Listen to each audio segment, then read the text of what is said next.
और अब अगली खबर टोंक से है, जहां पुलिस लाइन में तैनात प्रशिक्षु एसआई परमेश चौधरी को एसओजी ने गिरफ्तार कर लिया है। एसआई भर्ती परीक्षा से जुड़े इस मामले में एसओजी ने परमेश को तलब किया था। आज पूछताछ के बाद गिरफ्तारी हुई है। परमेश चौधरी सांभर थाना इलाका जयपुर ग्रामीण का रहने वाला है। 2021 एसआई भर्ती परीक्षा में पास होकर प्रशिक्षु के तौर पर टोंक पुलिस लाइन में कार्यरत थे। आज 3 एसआई को गिरफ्तार किया गया, जिनमें से एक परमेश चौधरी भी शामिल है।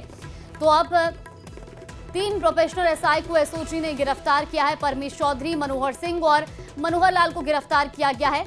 तो आपको बता दें कि ये तीनों ही दरअसल सॉल्व पेपर पढ़कर एग्जाम में बैठे थे। राजस्थान की बहुचर्चित एसआई भर्ती परीक्षा के तार अब टोंक से जुड़ गए हैं। एसओजी ने टोंक में प्रशिक्षु परमेश चौधरी को गिरफ्तार कर लिया है।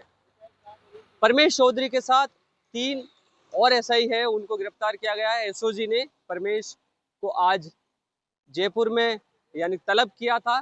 पूछताछ के बाद एसओजी ने परमेश को गिरफ्तार कर लिया है। देखने वाली बात ये होगी कि हालांकि ये कोर्ट में से भर्ती परीक्षा वो रद्द हो गई है, अब एसओजी वो लगातार कार्रवाई कर रही है। ऐसे में परमेश चौधरी जो प्रशिक्षु एसआई के तौर पर टोंक पुलिस लाइन में थे, इनको तलब किया गया था और आज पूछताछ के बाद परमेश चौधरी को गिरफ्तार कर लिया गया है। न्यूज़ 18 राजस्थान, दौलत पारिक, टोंक। और अब धौलपुर से बड़ी खबर आपको बता दें, जहां युवक पर फायरिंग कर हत्या का मामला गर्मा गया है। आक्रोशित लोगों ने बसेड़ी बाजार को बंद करवाया। दुकानों के सामने आक्रोशित लोग बैठे हुए हैं और पुलिस ने भीड़ को तितर बितर करने की कोशिश की है। एसपी विकास सांगवान के निर्देशन में टीम गठित की गई। 2 लोगों को अब तक डिटेन किया गया है। कल बाइक सवार 4 युवकों ने फायरिंग की थी। इलाज के दौरान युवक की मौत हुई। बसेड़ी के दरवेसा गांव का ये पूरा मामला है और फिलहाल वहां पर जो पुलिस है वो वहां पर तैनात की गई है। तस्वीरें आपको दिखा रहे हैं। इसी खबर पर ज्यादा जानकारी के साथ हमारे संवाददाता हरिवीर हमारे साथ जुड़ गए। हरिवीर, फिलहाल वहां पर क्या कुछ स्थिति बन पाई है?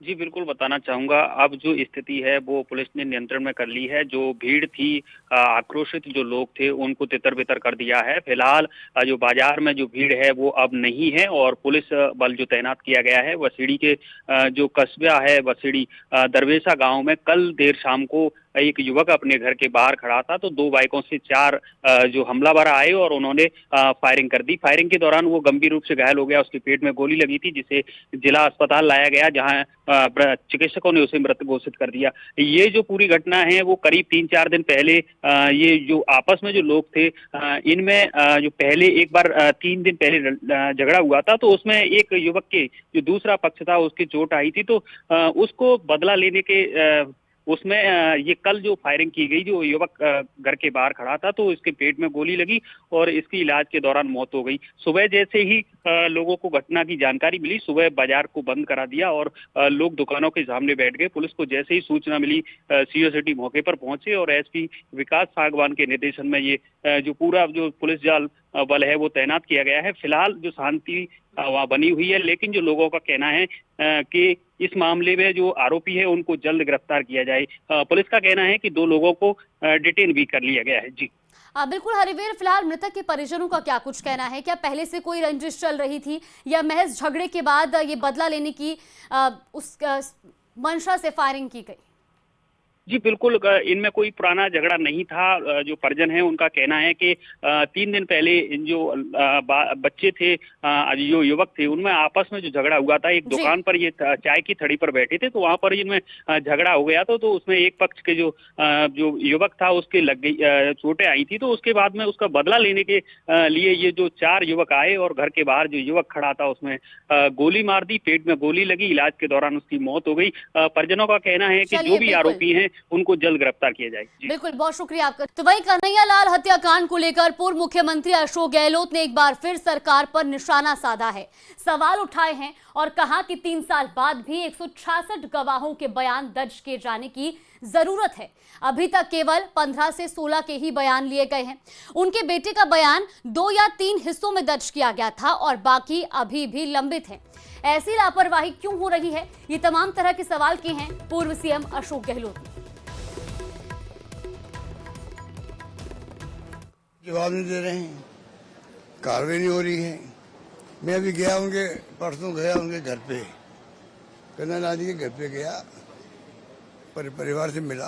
अब उनके बेटे ने कहा, पत्नी जी सब बैठी हुई थी साथ में, कि आज 3 साल के बाद में 167 बयान होने थे गवाहों के, और खाली 15-16 के हुए बयान, खाली 15-16 के बयान हुए।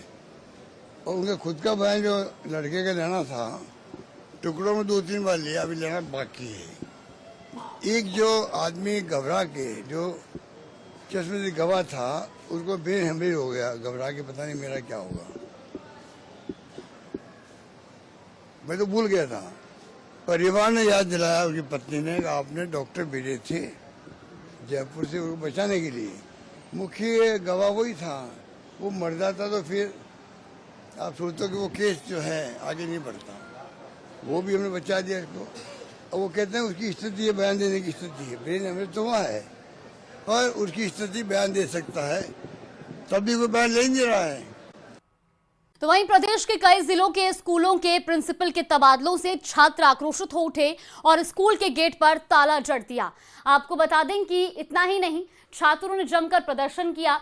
दौसा के राजकीय उच्च माध्यमिक विद्यालय निमाली के प्रधानाचार्य देवी सहाय के ट्रांसफर के विरोध में ग्रामीणों और स्कूली बच्चों ने गेट पर ताला जड़ दिया और प्रदर्शन किया। तो प्रदर्शन में बड़ी संख्या में ग्रामीण और विद्यार्थी मौजूद रहे। बीकानेर के नापासर में भी प्रिंसिपल के तबादले पर बवाल हो गया। नाराज छात्रों ने स्कूल के गेट पर धरना प्रदर्शन दिया। प्रिंसिपल डॉक्टर राकेश कुमार चौधरी का जैसलमेर तबादला करने पर नाराजगी जताई। तो वहीं डीग में भी छात्र और ग्रामीण आक्रोशित हो उठे और जोरदार प्रदर्शन किया। ग्रामीणों का कहना है कि जब तक प्रधानाचार्य का ट्रांसफर रद्द नहीं किया जाएगा, प्रिंसिपल को पुनः विद्यालय में प्रतिस्थापित नहीं किया जाएगा, तब तक वो इसी तरीके से अपना विरोध जाहिर करेंगे। और अगर उनकी मांगे नहीं मानी गई तो वो अपने बच्चों की टीसी कटवाकर उन्हें अन्य विद्यालयों में दाखिला दिला देंगे। फिलहाल 4 तस्वीरें आपको दिखा रहे हैं। तो देखिए, फागी जयपुर की तस्वीर दिखा रहे हैं, साथ ही जयपुर के दूदू से भी ये तस्वीर सामने आ रही है और चौमुख की 3 तस्वीरें आपको दिखा रहे हैं। प्रिंसिपल के तबादले के बाद ये अलग अलग स्कूलों की तस्वीरें हैं, जहां पर छात्र छात्राओं ने प्रदर्शन किया है, विरोध जाहिर किया है और प्रिंसिपल को पुनः पदस्थापित करने की मांग की है, क्योंकि प्रिंसिपल के ट्रांसफर से छात्र नाराज हैं और ऐसे में एक बड़ा आंदोलन करने की चेतावनी भी दी है। फिलहाल ये 3 तस्वीरें आपको दिखा रहे हैं टीवी स्क्रीन पर।